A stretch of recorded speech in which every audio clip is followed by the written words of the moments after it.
Sorry kung guys kung hindi kami nagsabi ng part 4 na part 5 na kasi biglang nawala na agad. Doon na lang.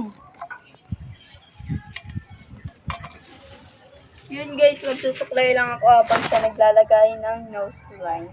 Ako din guys, magsusuklay. Ikaw muna maglagay ng nose line. Hindi ko naman makikita. Ayun guys, meron naman pala dito. Konti lang dapat guys. Kakalat lang natin sa finger natin guys. Papakita ko sa inyo guys kung gaano kahaba yung buhok. So, hindi lang siya makita dyan kasi kalahati camera dahil nakapahiga na. Mahaba din yung buhok ng kaibigan ko ngayon. Kaso nga lang, ginapit niya at natapon na ang aming empto. Nagpa-short hair po yung kaibigan ko ngayon. Ito po siya. Dapat nga po guys, nasa puwet ko na tong buhok ko. Kaso po panay papupit ko. Alam niyo naman guys, Ako po di po nagpapagamit ako. pinapayagan. Ako po guys, di po pinapayagang gupitan yung buhok ko. Ayaw po na Ako tatago lang ako nagpapagupit ako guys sa tatay ko. Kasi ayaw na ayaw nila nagpapagupit ako guys. Oh, excuse. No. Hindi naman galit si Ginawa Kuya niyong Tem. camping, ah. Kulang na lang, Popo. Yeah. Pugo.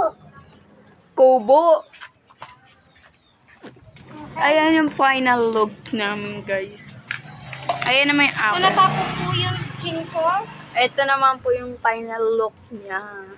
Sige guys, maglalagay na tayo ng nose line. Ako rin po guys, pero di po makikita dyan sa videos kasi Okay na guys. Tapos na ako mag nose line.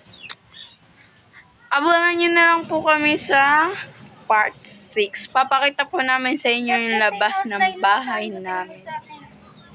Okay na yan. Okay na to guys. Diba? So, hey guys, ito na yung ating final. Kaya mag-like and subscribe na kayo para lagi kayong update sa aming mga vlogs. Abangan nyo na lang kami sa part 6. Bye-bye! So, ito, papakita na nga po namin sa inyo ang aking buhok. Ito po yung buhok ko guys. Hindi nga lang makita ulit. May kulay yung buhok niya guys, kaso hindi siya halata. Pero yung akin halata naman guys. Ayun. Sa akin guys, tignan mo sana pakita mo yung buhok. Ayan po yung buhok niya guys. Sobrang liit po guys.